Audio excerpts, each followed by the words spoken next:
ॐ भूर्भुवः स्वः तत्सवितुर्वरेण्यं भर्गो देवस्य धीमहि धियो यो नः प्रचोदयात्. Om Shanti Shanti Shanti. Namaskar my dear friends. This is 8th video on talks with Swami Vivekananda. Swami Vivekananda was a direct disciple of Bhagwan Sri Paramahansa Ramakrishna. I start period number 8 with talk number 25. Brahma and differentiation, personal realization of oneness, supreme bliss is the goal of all. Think always I am Brahma. Discrimination and renunciation are the means. Be fearless. So these are the topics to be covered in this video, and place of the talk is the Malur Mutt while under construction, year 1898. Disciple ask a question. Pray, Swamiji, if the one Brahma is the only reality, why then exist all this differentiation in the world? Swami Vivekananda replies, are you not considering this question from the point of view of phenomenal existence? Looking from the phenomenal side of existence, one can, through reasoning and discrimination, gradually arrive at the very root of unity. But if you were firmly established in that unity, how from that standpoint, tell me, could you see this differentiation? Disciple puts a question. True, if I had existed in the unity, how should I be able to raise this question of why? As I put this question, it is already taken for granted that I do so by seeing this diversity. Swamiji replies, very well, to inquire about the root of oneness through the diversity of phenomenal existence is named by the Shastras as Vyatireki reasoning, or the process of arguing by the indirect method. That is, first taking for granted something that is non-existent or unreal as existing or real, and then showing through the course of reasoning that that is not a substance existing or real. You are talking of the process of arriving at the truth through assuming that which is not true as true, are you not? Disciple, to my mind, the state of the existing or the seen seem to be self-evident and hence true, and that which is opposite to it seems on the other hand to be unreal. Swamiji, but the Vedas say one only without a second. And if in reality there is the one only that exists, the Dharma, then your differentiation is false. You believe in the Vedas, I suppose. Disciple, oh yes, for myself I hold the Vedas as the highest authority, but if in argument one does not accept them to be so, one must in that case have to be refuted by other means. Swamiji, that also can be done. Look here, a time comes when what you call differentiation vanishes and we cannot perceive it at all. I have experienced that state in my own life. Disciple, when have you done so? Swamiji, one day in the temple garden at Dakshineshwar City, Ramakrishna touched me over the heart, and first of all I began to see that the house is rooms, doors, windows, verandas, the trees, the sun, the moon, all were flying off, shattering to pieces as it were reduced to atoms and molecules and ultimately became merged in the Akasha. Gradually again, the Akasha also vanished, and after that, my consciousness of the ego with it. What happened next, I do not recollect. I was at first frightened, coming back, coming back from that state. Again, I began to see the houses,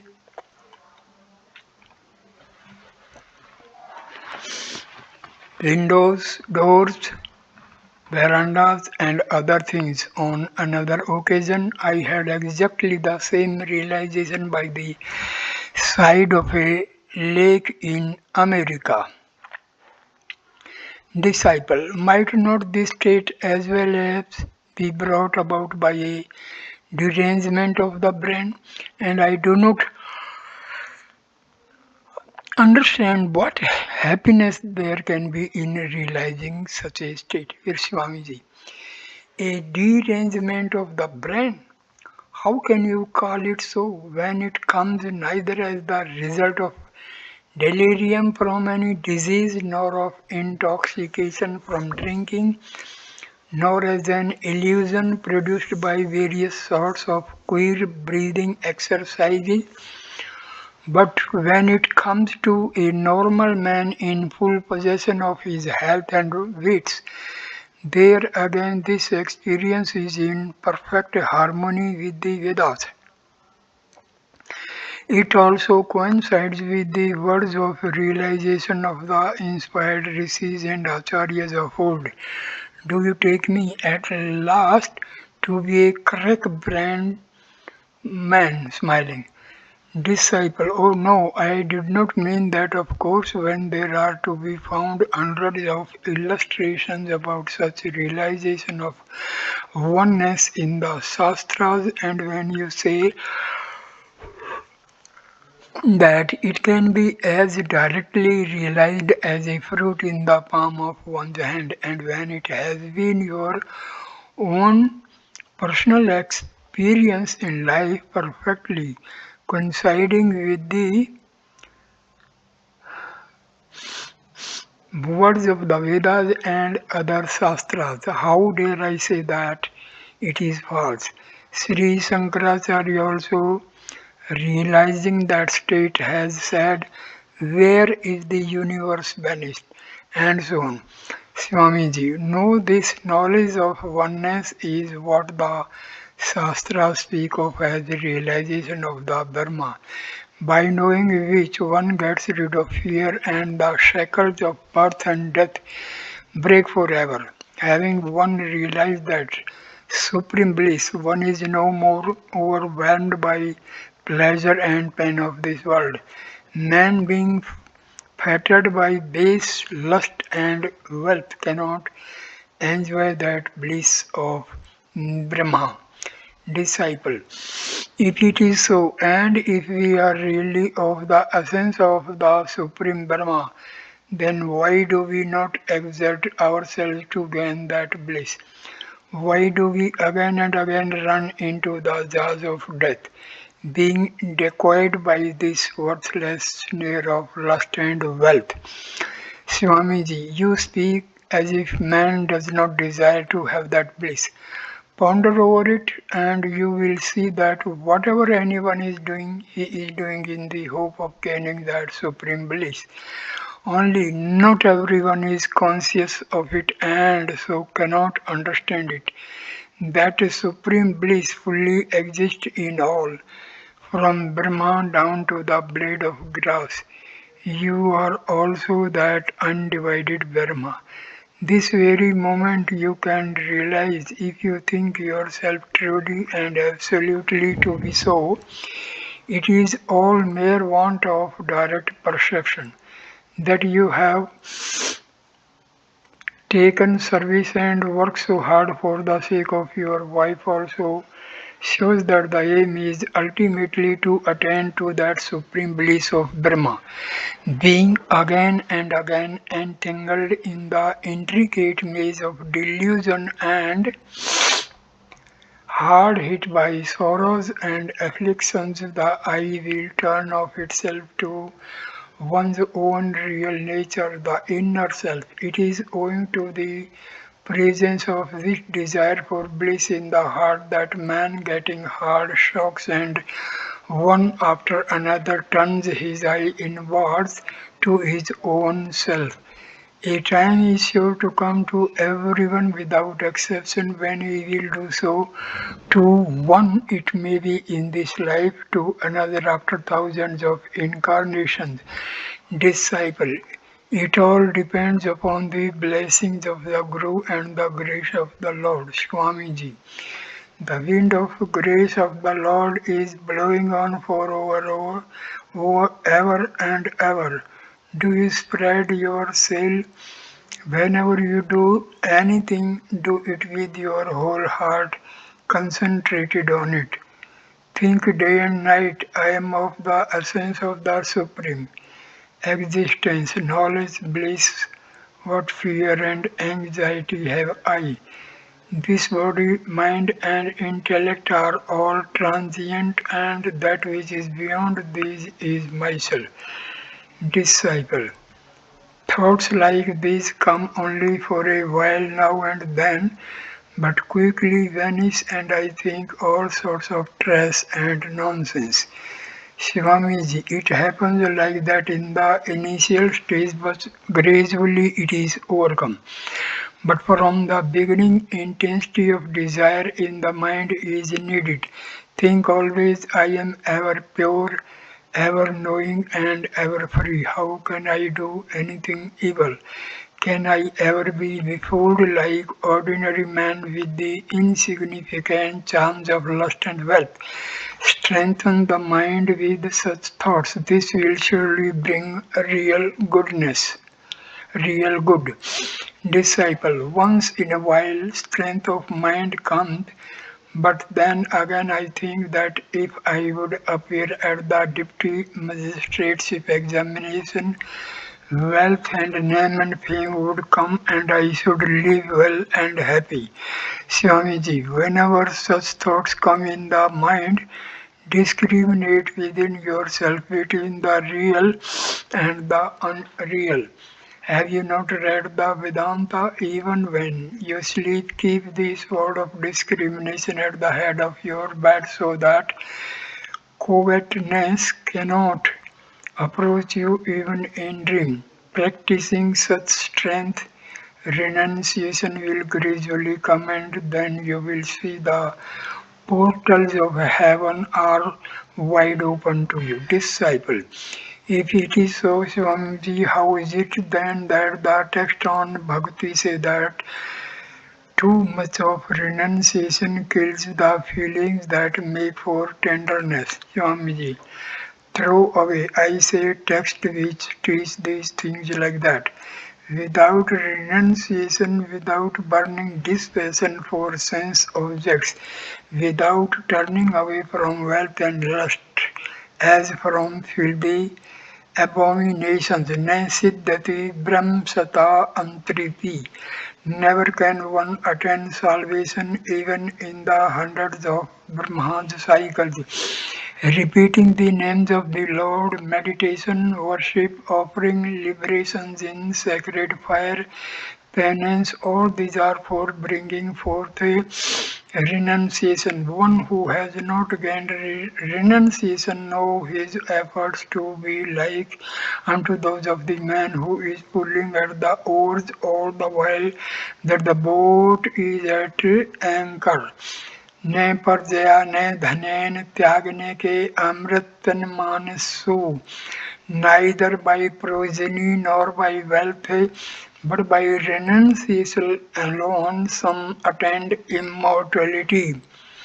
Disciple, well, mere renouncing of wealth and lust accomplish everything.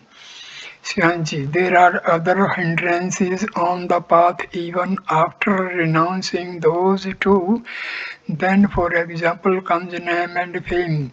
Very few men, unless of exceptional strength, can keep their balance under that. People shower honors upon them and various enjoyments creep in by degrees. It is owing to this that three-fourths of the Tyagis are debarred from further progress. For establishing this map and other things, who knows but that I may have to come back again. Disciple, if you say things like that, then we are undone. Swamiji, what fear? Abhor me, be fearless. Mahasaya, how even while living the life of a householder, he is more than a sannyasi. This is very uncommon. I have rarely seen one like him. If anyone wants to be a householder, let him be like Naga Mahasaya. He shines like a brilliant luminary in the spiritual firmament of East Bengal.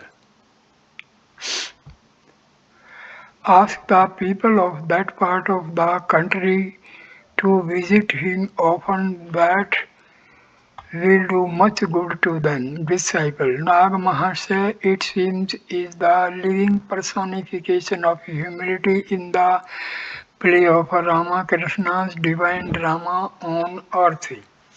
Swamiji, decidedly so, without a shadow of doubt. I have a wish to go and see him once.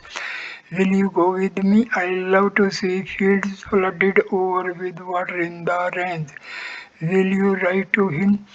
Disciple, certainly I will. He is always mad with joy when he hears about you and says that East Bengal will be sanctified into a place of pilgrimage by the dust of your feet.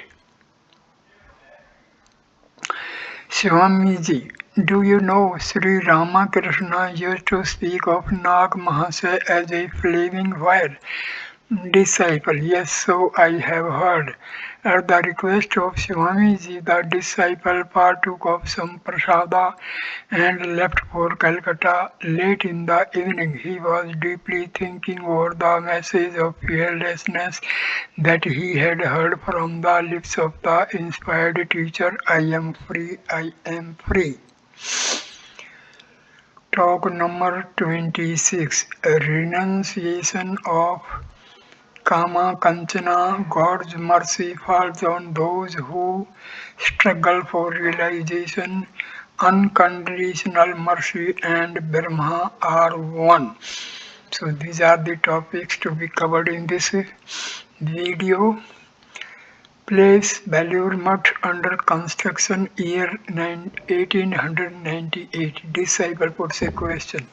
Sri Ramakrishna used to say, Swamiji, that a man cannot progress far towards religious realization unless he first relinquishes kama, kanchana, lust and wealth. If so, what will become of householders, for their whole mind are set on these two things? Swamiji, it is true that the mind can never turn to God until the desire for lust and wealth has gone from it. Be a man, householder, or sannyasi. Know this for fact that as long as the mind is caught in these, so long true devotion, firmness, and shraddha, faith can never come. Disciple, where will the householders be then? What way are they to follow? Swamiji, to satisfy our smaller desires and have done with them forever, and to relinquish the greater ones by discrimination, that is the way. Without renunciation, God can never be realized. Yadi Brahma Swam Bodhet, even if Brahma himself enjoined otherwise. Disciple. But does renunciation of everything come as soon as one becomes a monk? Swamiji, sannyasis are at least struggling to make themselves ready for renunciation, whereas householders are in this matter like boatmen who work at their oars while the boat lies at anchor. Is the desire for enjoyment ever appeased? Bhuye eva bhi vardhate. It increases ever and ever. Disciple, why may not world weariness come after enjoying the objects of the senses over and over for a long time? Swamiji, to how many does that come? The mind becomes tarnished by constant contact with the object of the senses and receive a permanent moulding and impress from them. Renunciation and renunciation alone is the real secret, the Mula mantra of all realization. Disciple, but there are such injunctions of the seers in the scriptures as these. Grahesu panche indriya nigrahastva, to restrain the five senses while living with one's wife and children is tapas. Nidvatragasya girham tapona. For him whose desires are under control, living in the midst of his family is the same as retiring into a forest for tapasya. Swamiji, blessed indeed are those who can renounce kama kanchana, living in their homes with their family, but how many can do that? Disciple, but then what about the sannyasis? Are they all able to relinquish dust and love for riches fully? Swamiji, as I said just now, sannyasis are on the path of renunciation. They have taken the field at least to fight for the goal, but householders, on the other hand, having no knowledge as yet of the danger that comes through lust and gold, do not even attempt to realize the self. That they must struggle to get rid of these is an idea that has not yet entered their mind. Disciple, but many of them are struggling for it. Swamiji, oh yes, and those who are doing so will surely renounce by degrees. Their inordinate attachment for kama kanchana will diminish gradually. But for those who procrastinate, saying, oh, not so soon, I shall do it when the time comes. Self realization is very far off. Let me realize the truth this moment. In this very life, these are the words of a hero. Such heroes are ever ready to renounce the very next moment, and to such the scripture says, Yadavre virjet tadharev parvarjet. The moment you feel disgust for the vanities of the world, leave it all and take the life of a monk. Disciple, but was not Sri Ramakrishna once say all these attachments vanish through the grace of God when one prays to Him? Swamiji, yes, it is so, no doubt through His mercy, but one needs to be pure first before one can receive this mercy. Pure in thought, word, and deed, then it is that His grace descends on one. Disciple, but of what necessity is grace to him who can control himself in the thought, word, and deed? For then he would be able to develop himself in the path of spirituality by means of his own ex- exertion, exertions.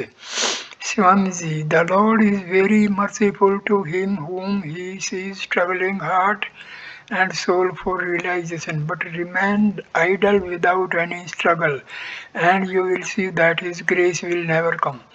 Disciple, everyone longs to be good, and yet the mind for some inscrutable reasons turns to evil. Does not everyone wish to be good, to be perfect, to realize God? Swamiji, know them to be already struggling who desire this.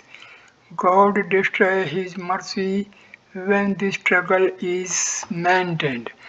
Disciple, in the history of the incarnations, we find many persons who we should say had led very dissipated lives and yet were able to realize God without much trouble and without performing any sadhana or devotion. How is this accounted for? Swamiji, yet but a great restlessness must already have come upon them. A long enjoyment of the objects of the senses must already have created in these deep disgust. A want of peace must have been consuming their very hearts. So deeply they had already felt this void in their hearts that life, even for a moment, had seemed unbearable to them unless they could gain that peace which follows in the train of the Lord's mercy. So God was kind to them. This development took place in them direct from tamas to sattva. Disciple, then whatever was the path, they may be said to have realized God truly in that way. Swamiji, yes, why not? But is it not better to enter into a mansion by the main entrance than by its doorway of dishonor? Disciple, no doubt that is true. Yet the point is established that through mercy alone can one realize God. Swamiji, oh yes, that one can, but few indeed are there who do so. Disciple, it appears to me that those who seek to realize God by restraining their senses and renouncing lust and wealth hold to the free will theory of self-exertion and self-help, and that those who take the name of the Lord and depend on Him are made free by the Lord Himself of all worldly attachments and led by Him to the supreme stage of realization. Swamiji, true, those are the two different standpoints, the former held by the Jnanis and the latter by the Bhaktas. But the ideal of renunciation is the keynote of both. Disciple, no doubt about that, but Srijat Grish Chandra Ghosh once said to me that there would be no condition in God's mercy, there could be no law for it. If these were, then it could be no longer be termed mercy. The realm of grace or mercy must transcend all law. Swamiji, but there must be some higher law at work in the sphere alluded to be GC, of which we are ignorant. Those are words indeed for the last stage of development, which alone is beyond time, space, and causation. But when we get there, who will be merciful and to whom, where there is no law of causation, there the worshipper and the worshipped, the meditator and the object of meditation, the knower and the known, all become one. Call that grace or Brahma if you will. It is all one uniform homogeneous entity. Disciple, Hearing these words from you, Swamiji, I have come to understand the essence of all philosophy and religion, Vedas and Vedanta. It seems as if I had hitherto been living in the midst of high sounding words without any meaning. Talk number 27. Topics to be covered: the doctrine of ahimsa and meat eating, the sattva, rajas, and tamas in man, discrimination of food and spirituality, ahara, the three defects in food, don't touchy, don't touchism, and caste prejudices, plan of restoring the old Chatur Varna and the laws of the rishis. Place Belur under construction year 1898. Disciple. Pray Swamiji, do tell me if there is any relation between the discrimination of food taken and the development of spirituality in man. Swamiji, yes, there is more or less. Disciple, is it proper or necessary to take fish and meat? Swamiji, take them, my boy, and if there be any harm in doing so, I will take care of that. Look at the masses of our country. What what a look of sadness on their faces and want of courage and enthusiasm in their hearts, with large stomachs and no strength in their hands and feet. A set of cowards frightened at every trifle. Disciple, does the taking of fish and meat give strength? Why do Buddhism and Vaishnavism preach ahimsa paramo dharma? Non-killing is the highest virtue, Swamiji.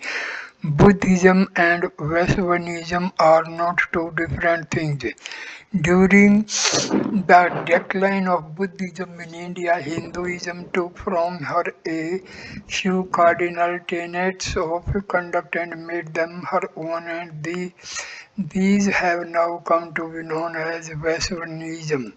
The Buddhist tenet, not killing is supreme virtue, is very good, but in trying to enforce it upon all by legislation without paying any heed to the capacities of the people at large, Buddhism has brought ruin upon India. I have come across many a religious heron in India who fed ants with sugar and at the same time would not hesitate to bring ruin on his own brother for the sake of filthy lucre. Disciple, but in the Vedas as well as in the laws of Manu, there are injunctions to take fish and meat. Swamiji, injunctions to abstain from killing as well as for the Vedas enjoy ma hinsyat sarvabhutani, cause no injury to any being and Manu. Meaning religious hypocrite, the heroine, so the story goes, gave it out to the fishes that he had forsaken his old habit of catching fish and turned highly religious. So he took his stand by the brink of the water and feigned to the meditating, while in reality he was always watching his opportunity to catch the unwary fish. Also have said Nivartiste Mahaphala, cessation of desire brings great results. Killing and non-killing have both been enjoined according to the individual capacity or fitness and adaptability of those who will observe the one practice or the other. Disciple, It is the fashion here nowadays give up fish and meat as soon as one takes to religion. And to many it is more sinful not to do so than to commit great sins as adultery. How do you think such notions came into existence? Swamiji, what is the use of your knowing how they came? When you see clearly, do you note that such notions are working ruin to the country and our society? Just see the people of East Bengal eat much fish, meat and turtle, and they are much healthier than those of this part of Bengal. Even the rich men of East Bengal have not yet taken to luchis or chapatis at night, and they do not suffer from acidity and dyspepsia like us. I have heard that in the villages of East Bengal, the people have not the slightest idea of what dyspepsia means. Disciple, quite so, Swamiji, we never complain of dyspepsia in our part of the country. I first heard of it after coming to these parts. We take fish with rice mornings and evenings. Swamiji, yes, take as much of that as you can without fearing criticism. The country has been flooded with dyspeptic Babaji is living on vegetables only. That is no sign of sattva but of deep tamas, the shadow of death. Brightness in the face, undaunted enthusiasm in the heart, and tremendous activity. These result from sattva, whereas idleness, lethargy, inordinate attachment, and sleep are the signs of tamas. Dissolve, but do not fish and meat increase rajas in men. Swamiji, that is what I want you to have. Rajas is badly needed just now. More than 90% of those whom you now take to be men with the sattva quality are only steeped in the deepest tamas. And if you find 1/16th of them to be really sattvika, what we want now is an immense awakening of Rajasika. Energy for the whole country is wrapped in the shroud of tamas. The people of this land must be fed and clothed, must be awakened, must be made more fully active, otherwise they will become inert as trees and stones. So I say eat large quantities of fish and meat by boy. Disciple.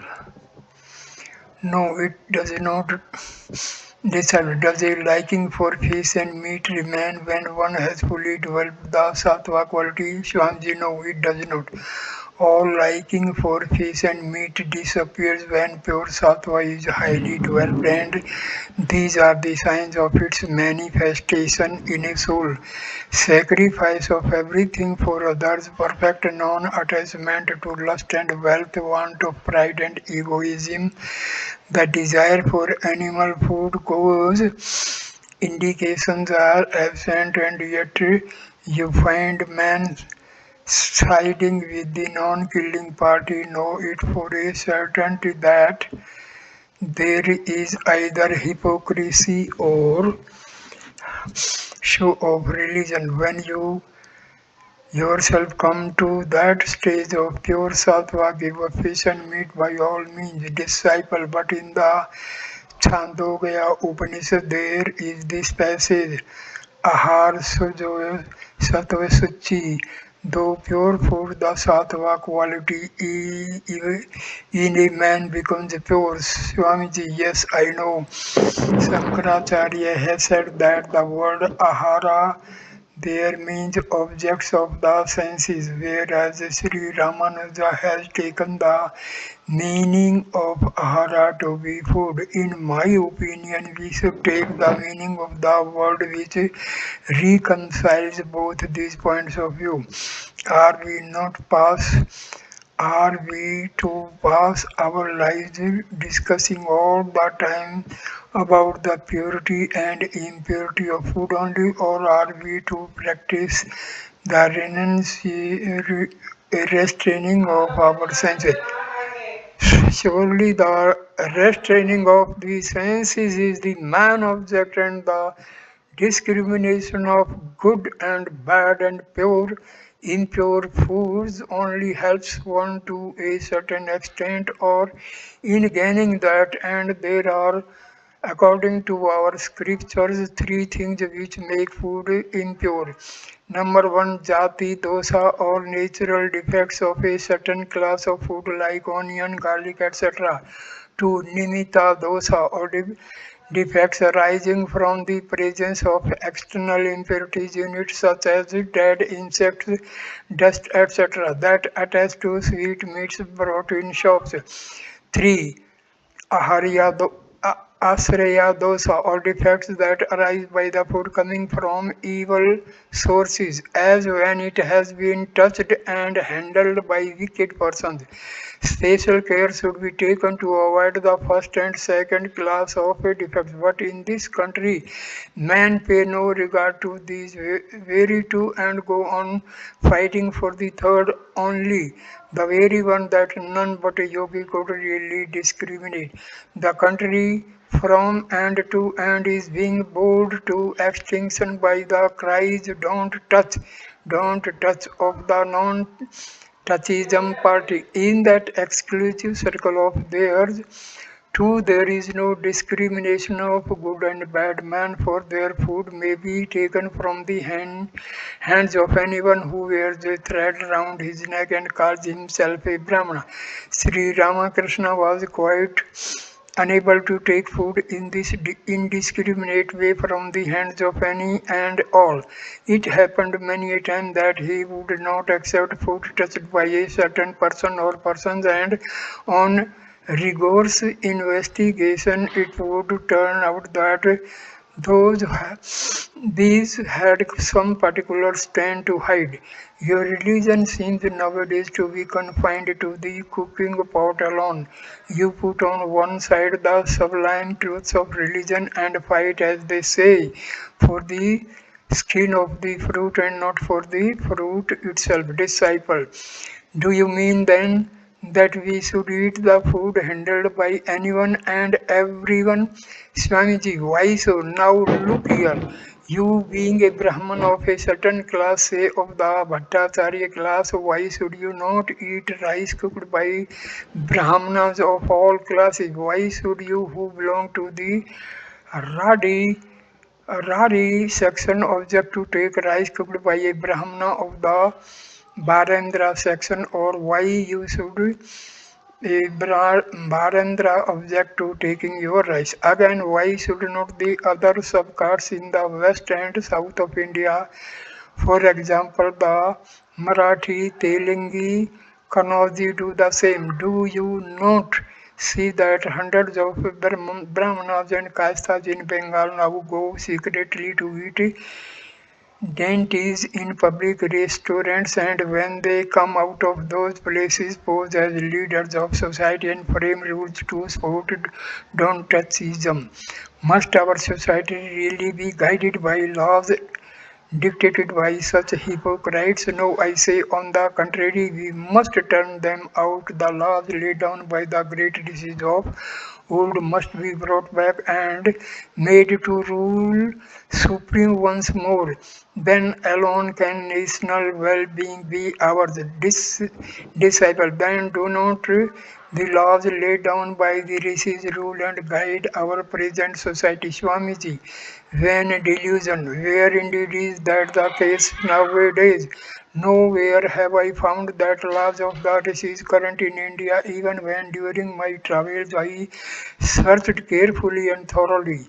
The blind and not unoften meaningless customs sanctioned by the people, local prejudices and ideas, and the usages and ceremonials prevalent among us, the movement are what and really govern society everywhere. How many care to read the Shastras or to lead society according to their ordinances after careful study? Disciple, what are we to do then? Swamiji, we must revive the old laws of the rishis. We must initiate the whole people into the codes of our old Manu and Yajna Valkya with a few modifications here and there to adjust them to the changed circumstances of the time. Do you not see that nowhere in India now are the original forecast Chaturvarna to be found? We have to redivide the whole Hindu population, grouping it under the four main castes of Brahmana, Kshatriya, Vaishyas, and Sudras as of old. The numberless modern subdivisions of the Brahmanas that split them into so many castes as it were have to be abolished, and single Brahmana caste to be made by uniting them all. Each of the three remaining castes also will have to brought similar into single groups as was the case in Vedic. Sometimes without this, will the motherland be really benefited by your simply crying as you uh, do nowadays? We won't touch you. We won't take him back into our caste. Never, my boy. So I end this video here. Thank you for watching this video. Please like, comment and share the video and subscribe the channel. Thanks a lot. Namaskar, my dear friends. Namaskar.